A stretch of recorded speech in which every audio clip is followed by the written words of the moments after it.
You're very welcome to Listowel Writers Week. I am talking to the South African novelist Damon Galgut, whose novel The Promise has just been published. Damon, I want to ask you first a question that isn't really literary, but it's about the place where you live and the landscape. And a lot of Irish people have a relationship to where they live, where they would go once a week for a walk by a certain river or a certain hill or a certain beauty spot. And I'm just wondering, if you live in Cape Town, how would you do that? Well, Cape Town, as I think you know, Colm, is one of very few cities in the world that has, a mountain right in the middle of it. So that's the obvious place to walk. Cape Town's a city of the body. There are people always kind of walking in the forest or climbing the mountain or swimming in the sea. One might question whether there's an equivalent life of the mind, but there's certainly a physical landscape to enter. So mine is mostly Table Mountain. I try to climb it at least once a week. Good for the body, but also good for the soul. The climb, you can do it in an hour or two. I tend to kind of give over half a day to it and hike around on top. The extraordinary thing about the mountain is that although it's surrounded by a very kind of dense urban landscape, once you start mounting the flank of the mountain, it all falls away very quickly. And when you're on top, you would not be aware at all that you're in the middle of a very large city. You can't hear it, see it, nothing at all. So it's a sort of escape or a kind of alternative universe that's very close to hand. And more and more of us are making use of it. And before the pandemic, just in the sort of last month of innocence, when you thought you could go anywhere, I came to South Africa and we spent some time together going through the countryside. I thought the countryside was spectacularly beautiful. It was empty. A lot of it was where we went was just empty, just driving on roads where we almost met no traffic. There were times where we saw nobody. The towns were really beautiful. People we met were incredibly polite, I suppose. And I felt there were times when we stood on top of rocks where the sun, there was a certain sort of red coming out of the landscape that was really beautiful. And also a sense of panorama and beautiful skies, horizons. I thought it must have been extraordinary for the Dutch when they came first and found this country.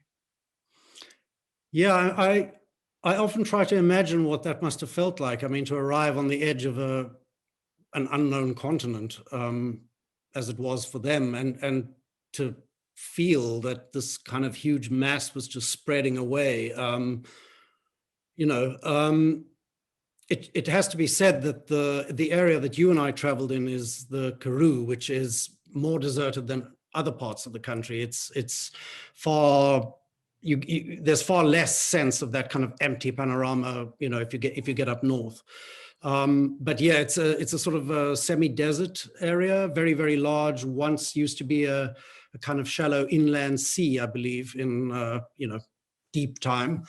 But yeah, it's one of the remarkable facts about South Africa that the physical place is so extraordinarily beautiful, and a great deal of what takes place on it is so ugly, or has been. When did you published your first book when you were very young? How did that happen? I asked myself that too. In fact, it was the third book I'd attempted writing. In high school, I'd sat and written 2 books before I got to that one. I mean, kind of really bad books. And in many ways, I'm not a big admirer of my first published novel. I wrote it when I was 17, I believe. And I gave it to a teacher I was friendly with at high school, and she submitted it on my behalf to a local publisher who picked it up. And I had the mistaken impression that this was an easy activity. And in fact, it showed itself as extremely difficult in the subsequent years. As we both know, it's not an easy activity, but I stepped into it.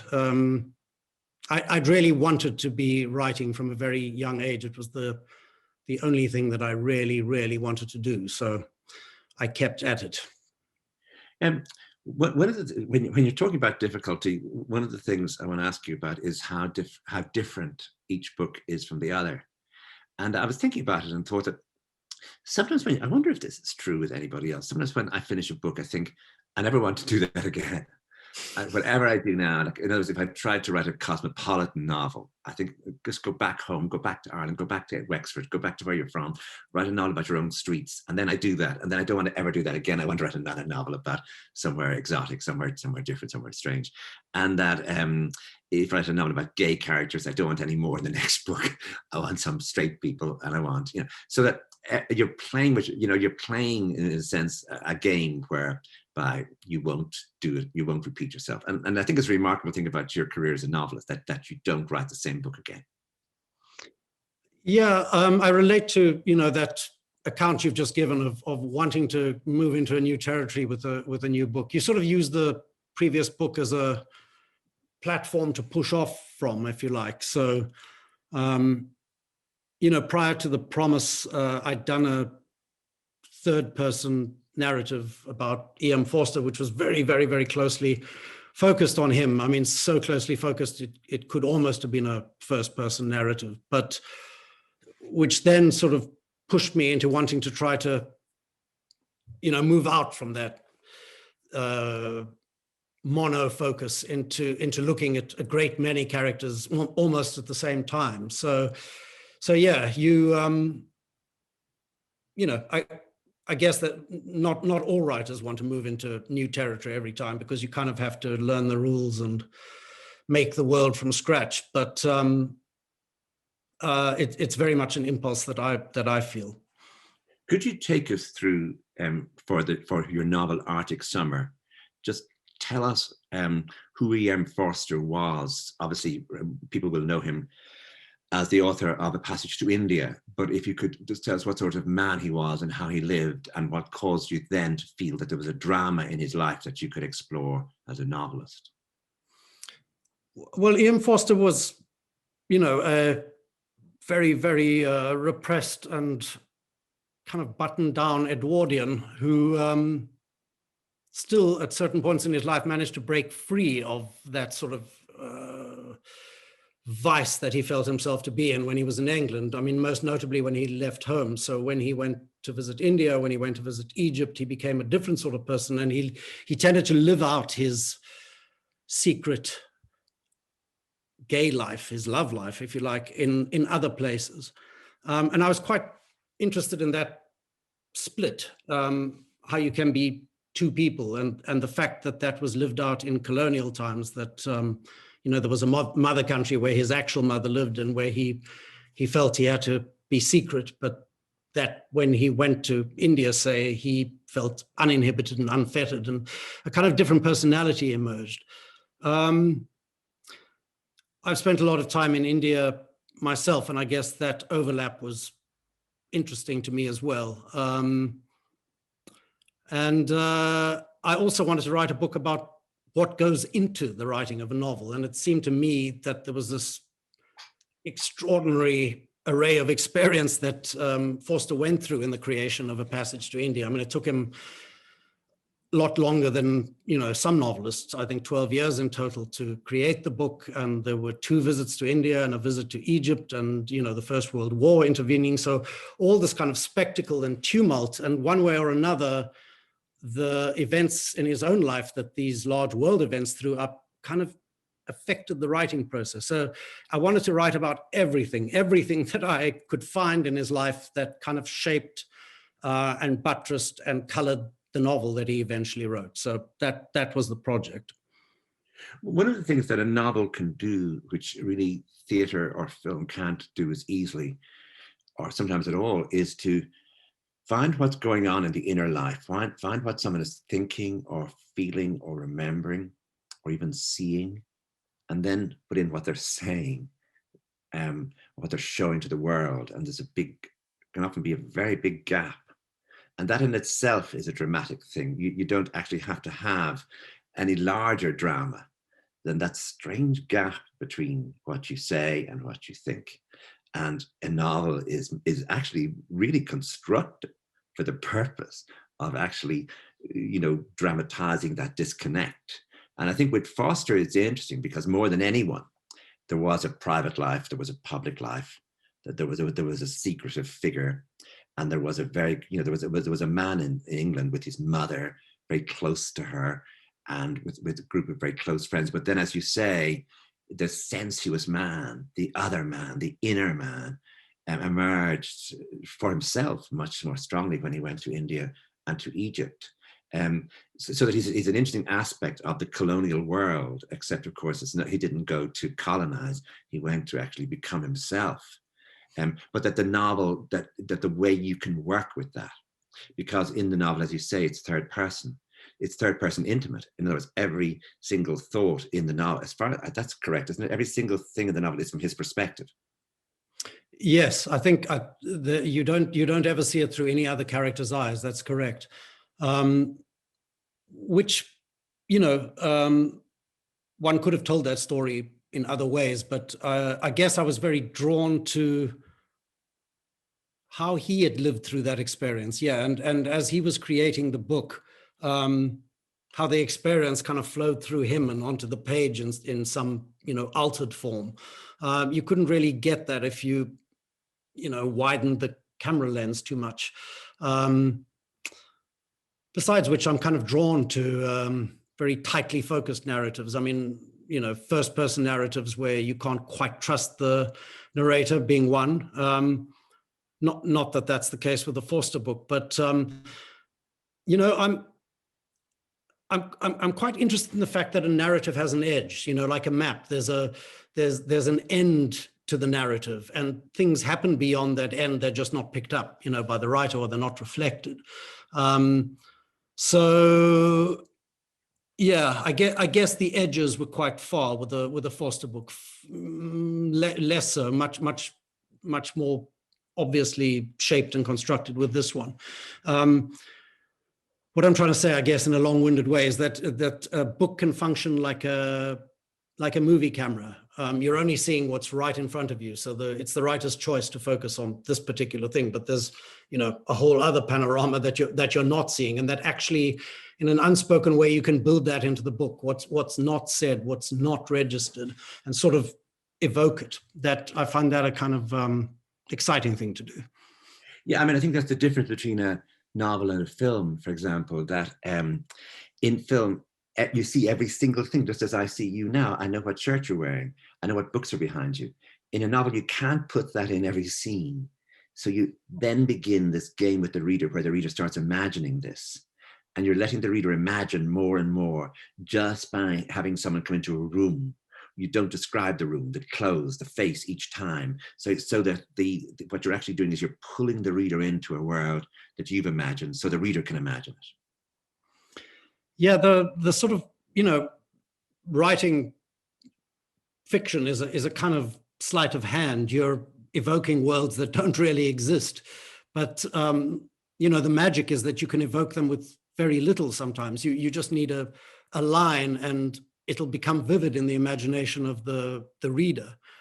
I mean, it's part of what excites me about the novel. I mean, film has to show you what it wants to show you, yeah? But a book can stir it in you without actually showing or describing it with a color or a line. And it can evoke a world. And the way the world that you imagine when you read a sentence is not quite the same as the one I imagine. So there's a sort of personal element that comes, that you have to bring to bear as a reader.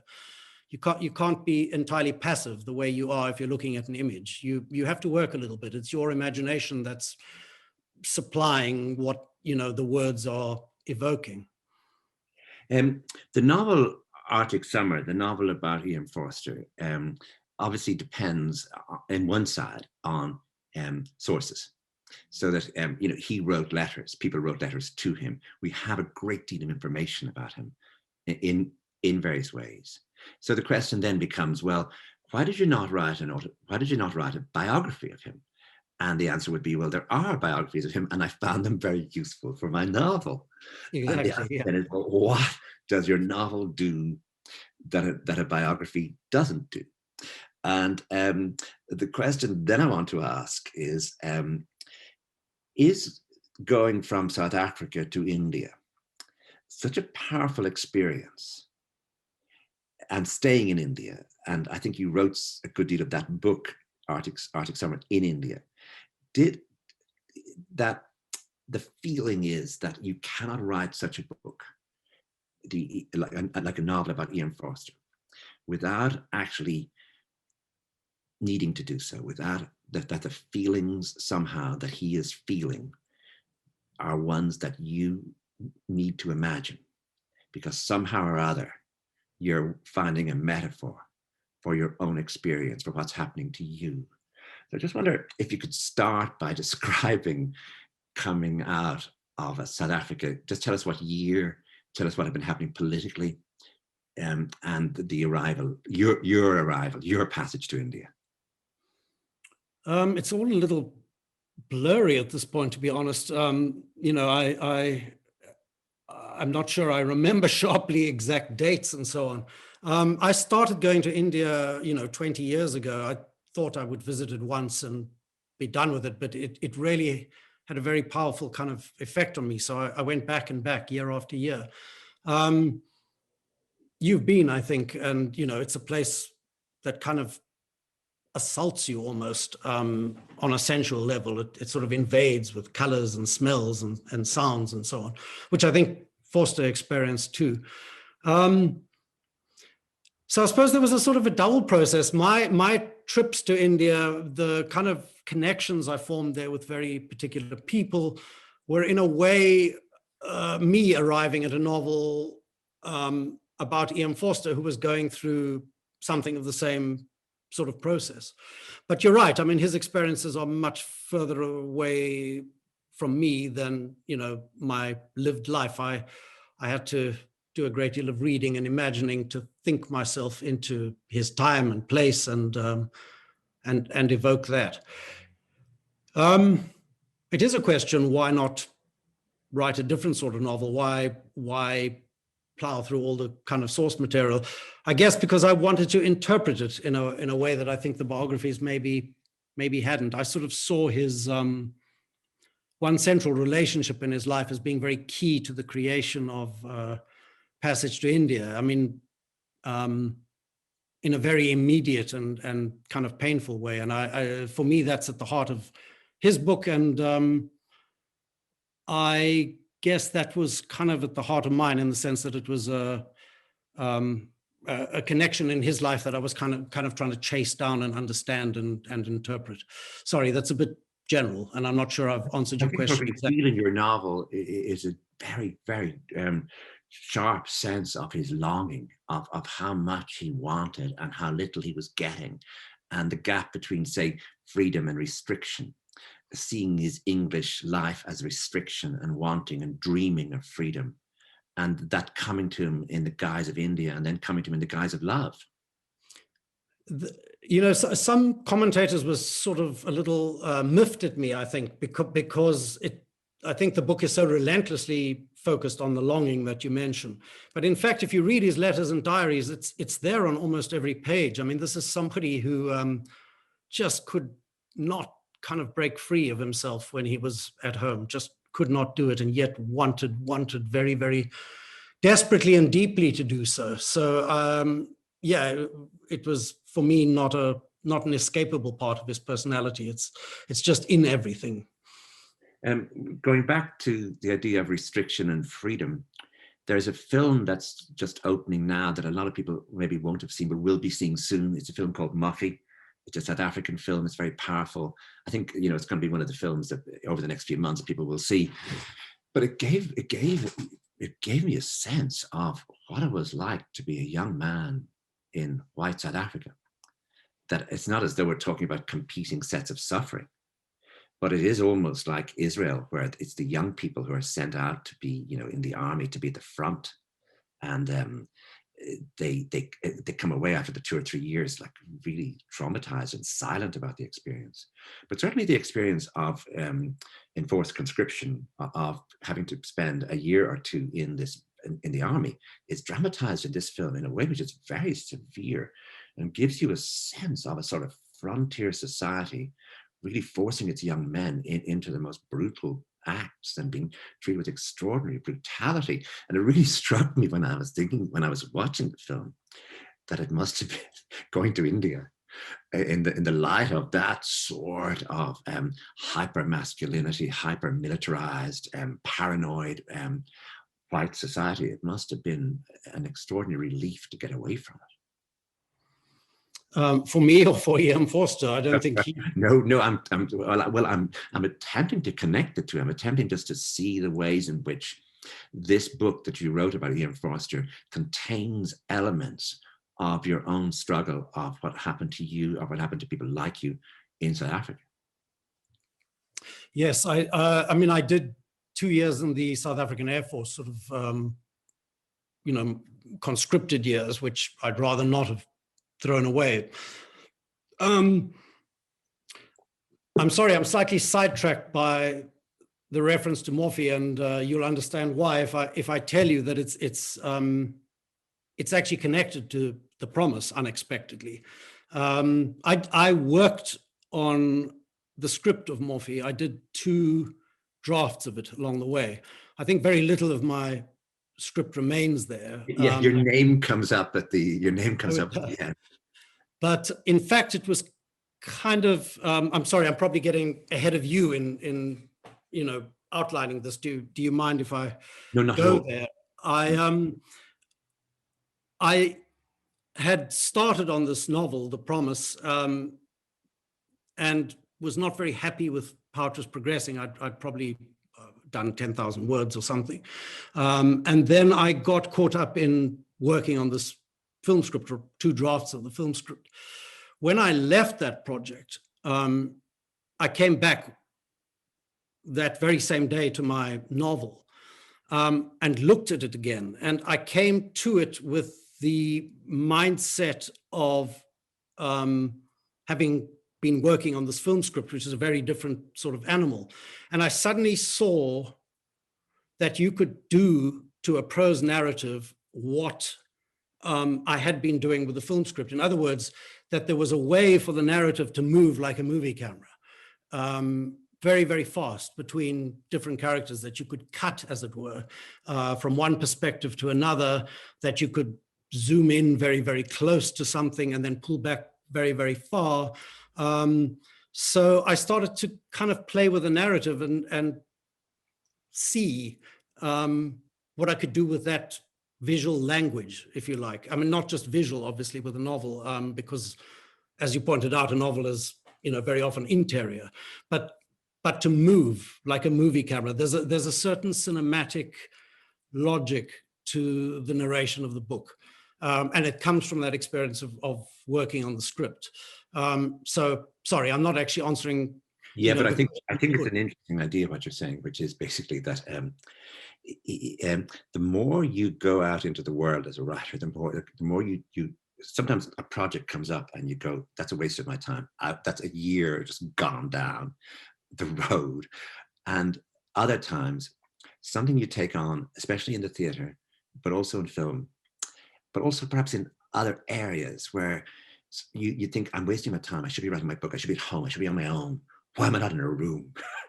But actually from those experiences, you learn things that are not just emotional things or to do with feelings or to do with even just experience, but technical things. You know, in other words, what you're talking about there is actually a real key to something in The Promise that we will return to, which is a technical thing in the novel that is very, very difficult to do, and that most novelists don't try. And it's what James Wood, when he reviewed your book, The Promise, in The New Yorker, specifically mentions as being part of the great success of the book. And I suppose the originality of the book is that this idea of 1 minute you're here and the camera turns and you're in someone else's, not just watching their face, but you're in their mind, you're seeing what they're thinking, and you're offering some sort of overall perspective of this. And I think it's actually amazing that this came from what other people might call a waste of time, you know, which is getting involved in film. Well, you know, I kind of thought of it as a waste of time myself. So it was quite an exciting discovery, and not one that I thought would come to me. But I mean, I'm sure you relate, Colm. If you're working on a book, you know, you struggle at the beginning to find what is the voice of this book. You for some people it might be obvious. You just know you're speaking out of this or that particular character, and that's the point of view you're going to maintain, or whatever it may be. But I don't know. I really wrestled for quite a long time with what kind of narrative this is. What is the idiom you're engaging to tell the story? What's the kind of emotional flavor of it? So I was still in that early sort of floundering phase where you're trying this and trying that, I guess, when I got diverted into the film script, which I did, quite honestly, because I needed money. So when I suddenly saw that you could play this particular game, if you like, with narration, it fitted with some internal struggle that I'd already been engaged with, which, ran along the lines of, I want to tell this in an entirely new way. I want to break the form that I've set up for myself. It's too constricting. So it was exciting for me to break that and to be able to, make my own rules and bounce around like a squash ball. But it did make me very insecure right through the writing, because I just was not sure at any moment whether this was actually working or not. It's not the way you're supposed to tell a story. So I was pleased and gratified when it seemed to, when other people took to it and liked it, and especially James Wood, of course. And we'll come back to the promise in a moment. I want to ask you a more general question first. A good number of years ago, I was in New York, and Frank McCourt and myself had dinner, and he was something very specific he wanted to raise with me, and he was quite prepared, and it was almost formal the way he did it, and he had two witnesses to watch him, saying, "What are you doing? Ireland is going through the biggest change in its history in the 20th century. This extraordinary boom that has occurred in the economy, the extraordinary wealth, the new wealth, the whole new way Ireland sees itself. This great sort of victimized country is now emerging as a star economy." This is before the bust, by the way. And why are you writing a novel about Henry James in the middle of all this? Like, what is going on? Why?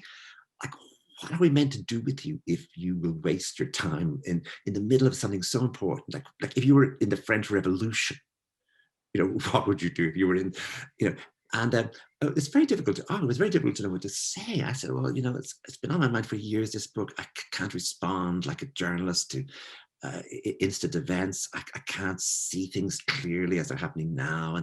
But he kept at me, and it became a sort of a great argument. I think it's a really important argument.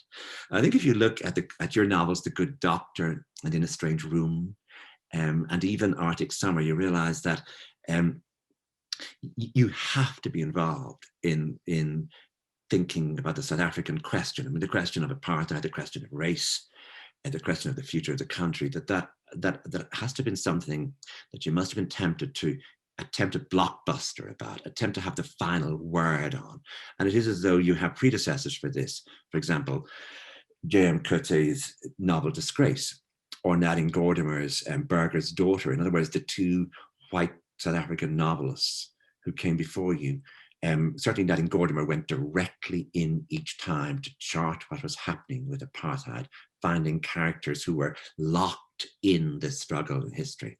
And J.M. Coetzee found metaphors. He found a novel like Waiting for the Barbarians, which isn't obviously set in South Africa, but is clearly filled with images of violence and repression and hatred. So I just wonder, just before we come to the promise, if you could give us an idea, how much thought did you in fact put into this idea of evading and not wanting to become a national novelist, dealing with national questions, explaining South Africa to the world? How much thought did you put into this? It's obviously, with a country like South Africa where history weighs so heavy, it's a question that matters more. I was struck actually while you were talking about your conversation with Frank McCourt by a memory of how Samuel Beckett, on the run from the Germans in the French countryside during World War II, I mean, massive historical events, didn't write about that at all. He was writing what in a farmhouse somewhere. And of course, Beckett's a figure who's been attacked by some people as being politically disengaged or unaware.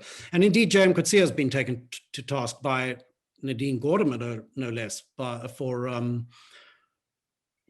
evading history might be too big a charge, but using allegory maybe to keep history at a distance, to rise above it or hold himself above it.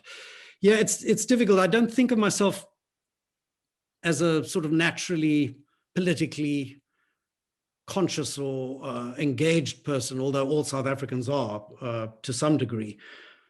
I mean, I wrote my second book long ago, Small Circle of Beings. The sort of main novella in that book dealt with something very personal to me, which was being, ill with cancer as a child and the effect that had on my family. And I was kind of taken aback. This was high apartheid times, and I was still quite young, still, I don't know, 24 or 25 when I wrote that. I was quite taken aback at a couple of reviews that sort of smacked me for ignoring the larger state of South Africa in favor of my own presumably irrelevant personal experience. That was a sort of political awakening for me. And I realized that, if you're going to tell stories that are not about history or about the real world, that for some people that's evasive and shirking your duty. I try, for Nadine Gordimer, I think politics is everything. I mean, life is just bound up in politics, and every decision you make is kind of political, and her work is charged in that way.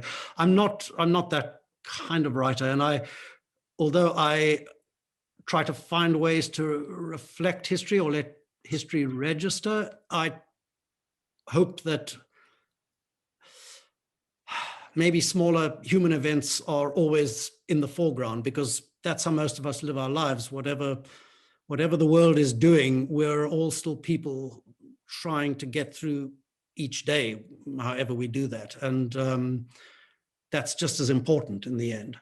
I suppose your novel, The Good Doctor, set down a marker, which was that you're interested in character, and that if you were a painter, you would paint portraits.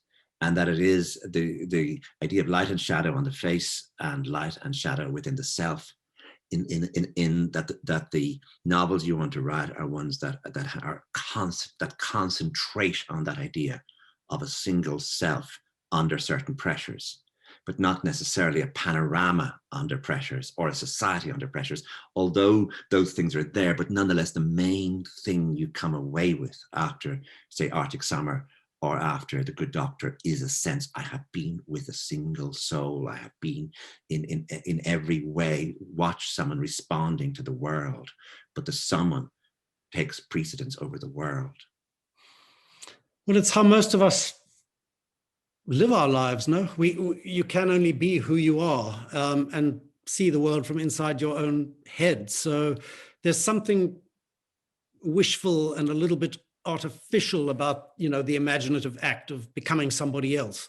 Although, it's what underpins all fiction. You can do it, but there's something essentially true to, one's own individual human experience in seeing it from inside one head. So yeah, that was very much part of how I've approached most books and stories so far. And I'm raising that idea of the concentration on an individual face or an individual self or soul, because the promise both does that and breaks it. In other words, it does it a number of times. There are a number of different characters that you focus intensely on. But that the novel is, I think, a much more political book, an openly political book about the state of South Africa than any of the other books you've written. And so this is The Promise, and it's just out now. It's by Damon Galgut, and I want you to, first of all, just give us a sense of what happens in the book, or what the impulse for the book was, or just take us briefly through the book first. The first germ of an idea came from listening to a friend of mine who is a little older than me, and sadly for him, he's the last surviving member of his family. He lost both his parents and his brother and his sister, but he's a very funny man. And he had me in stitches oddly, with his descriptions of what happened at each of those family funerals. Because funerals, like weddings, are, occasions when a big family comes together, and it's often the same personalities, but it's sort of years later and so on. Anyway, it struck me that that would be a very interesting and unusual way to tell the story of a family through the device of 4 family funerals. And that with each member of the family dying, you were gradually zeroing in on one last surviving person in that family, but that you wouldn't necessarily know who that person was when you started. So the structure of the book is that it's 4 funerals, each in a different decade of South African history, each in a different season for that matter, although that's not an important element, with a different president in power and a different sort of ethos, a different spirit hanging over the land. And what I mentioned, in an earlier part of this conversation about the edge of the map, that was interesting for me too, that you would only be looking at this little piece of time where the funeral took place, whether that's a day or 2 or a week or 2, and nothing else beyond that. So you would not really be filled in on what had happened to the people that you were seeing at each successful funeral in the intervening years. You would just understand that their lives had changed. Part of the reason this appeals to me is because, I think there's always a kind of personal subject underneath the more obvious subject of a book. And for me, in this case, it's about time and the passage of time. As I get older, I'm much more preoccupied with, time and what it does to me and how little of it is left and so on. So there was something very satisfying about being able to look at what time does to this particular family, how they get older, how, what time does to their faces, what it does to their lives, but actually what it does to the politics as well, and to the history that they're in, because, South Africa has had very dramatic changes over the last little while. So you would be going from apartheid, then to Nelson Mandela being president, then to the Mbeki years. Sorry, I have to just adjust that. And then, of course, to the Zuma years, which have come to define us for the last little while. So you would be able to get a kind of panorama of, sorry, this is an irksome little camera. You would be able to get to a kind of panorama of South African history while still keeping a particular group of people at the center of your story. So that was the project, basically. Could you read us a passage from the book? Sure.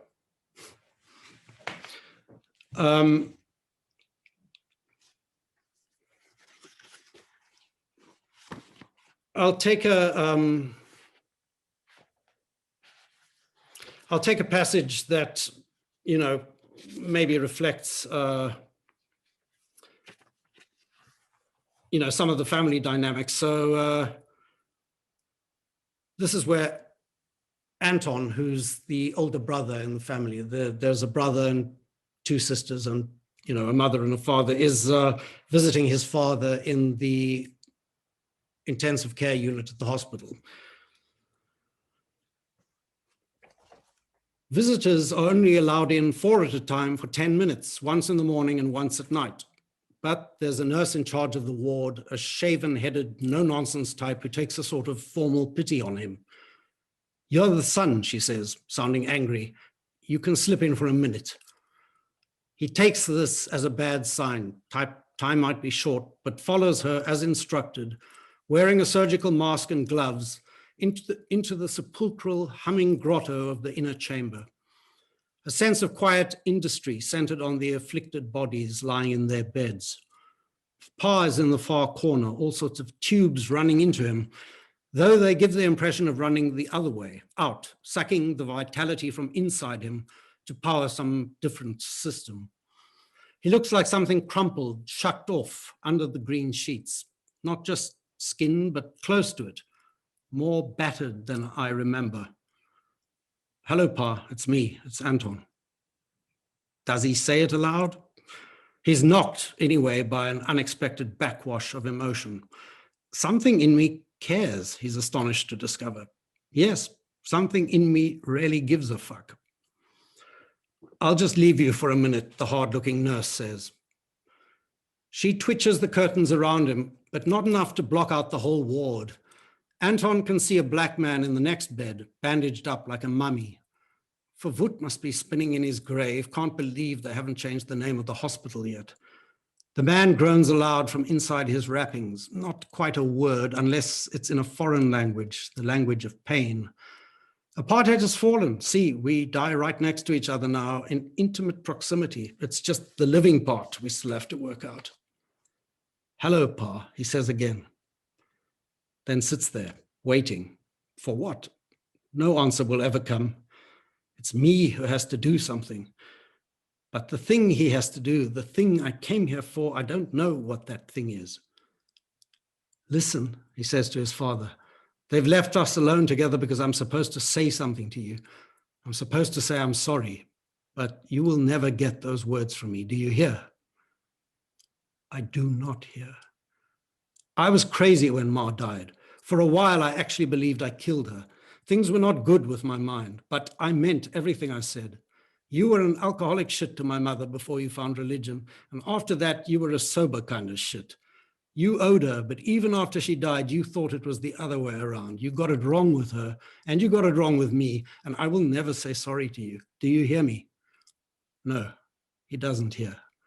Nothing will reach Marnie again.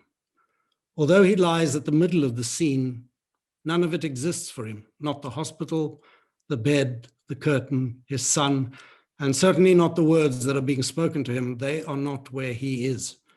Though where he is harder to describe. I'll leave it there. Oh, that's very, very powerful. Could you tell us what the promise is? The promise is when the first section of the book deals with the funeral of the mother figure who dies right at the outset of the book. But the young daughter, Amor, who is in many ways the conscience of the family, has overheard her dying mother a few weeks before speak to their father and make him promise to give a piece of land with a kind of broken down house on it to the black woman who works for their family and who has looked after her, the mother, through her last illness. And Amor hears her father promise that he'll do it. But in fact, he never follows through on that promise, and other people in the family don't want to follow through on that promise either. So that's a theme that kind of stitches through each of the sections and is only really resolved kind of inadequately at the very end. And in fact, it's also a story from a friend, a different friend in this case, who told me that his mother on her deathbed had made their family promise something similar, and that the family had found ways not to follow through and act on that promise.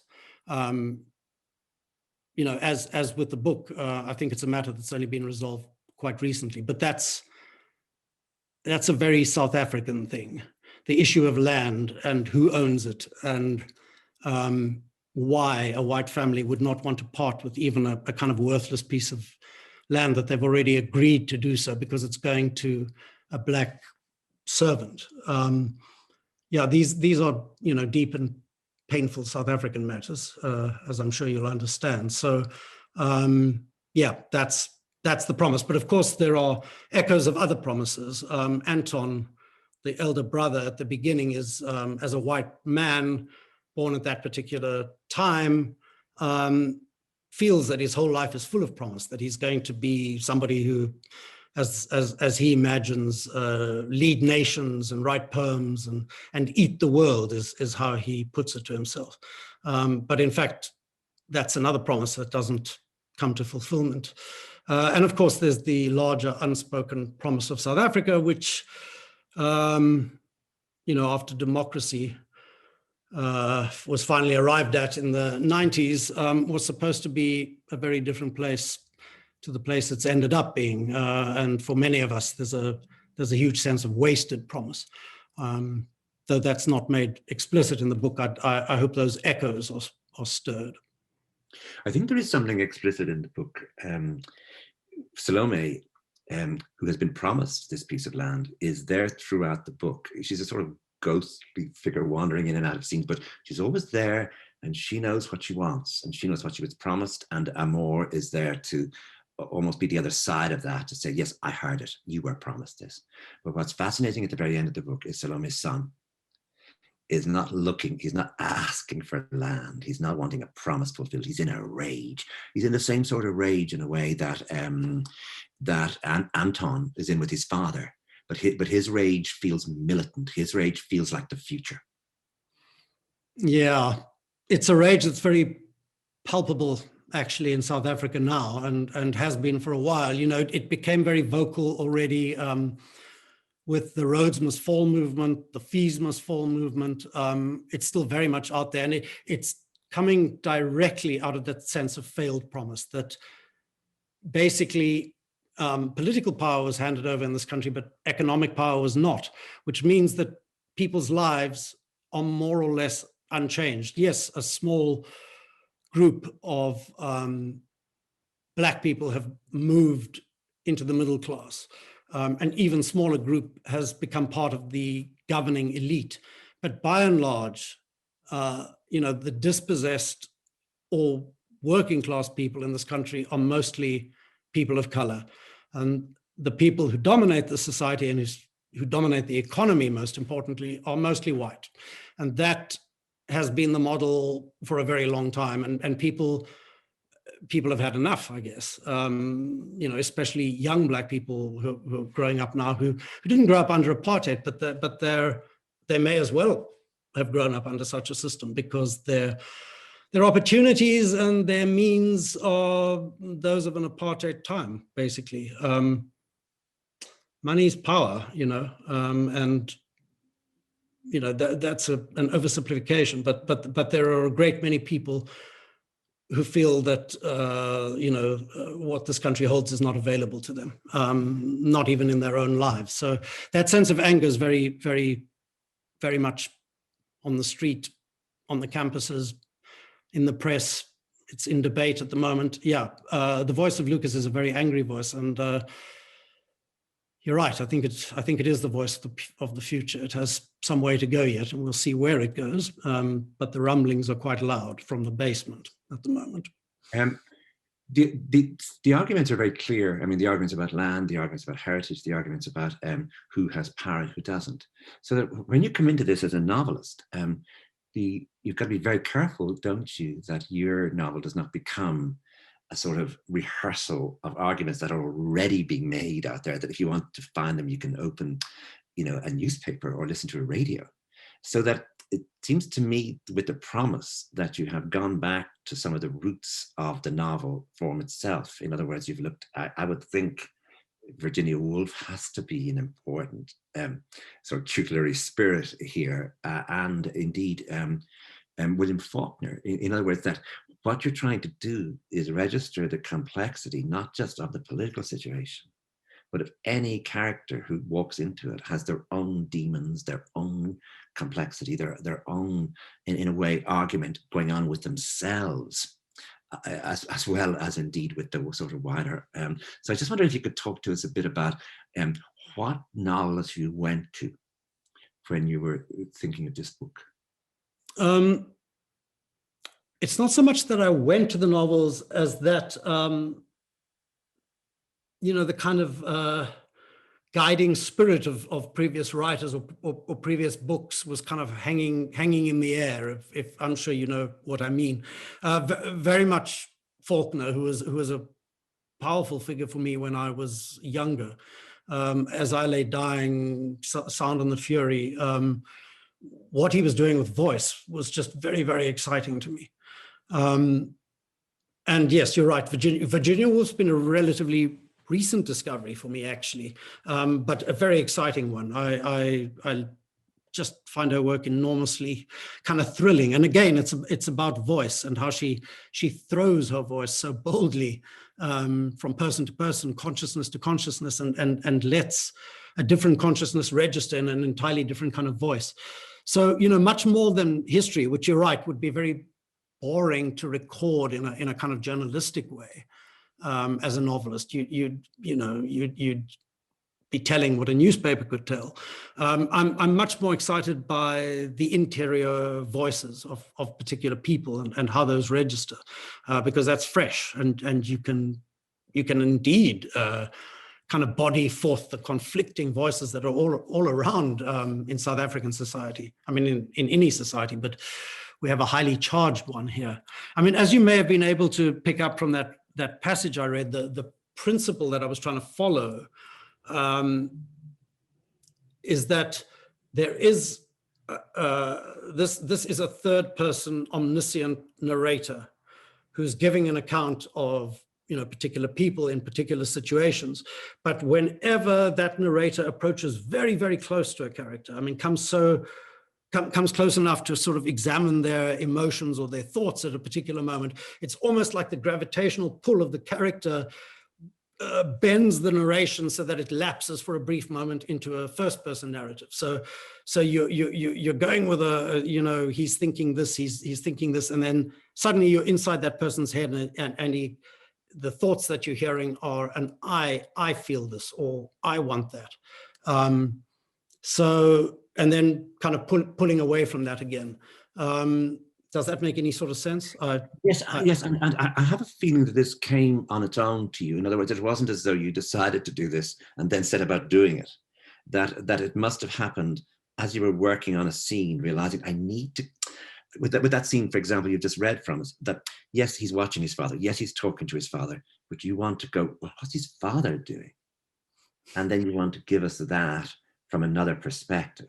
It's a big risk to take. And as we mentioned earlier, there's a review of the book. If anyone is online, you can find it. It's by James Wood. And I think it's an important review because it's taking the book technically, and it's looking at how this idea of perspective, who is speaking, who is seeing, who is knowing, and can that shift? Can there be an energy, as you say, that bends, where one character almost merges into another?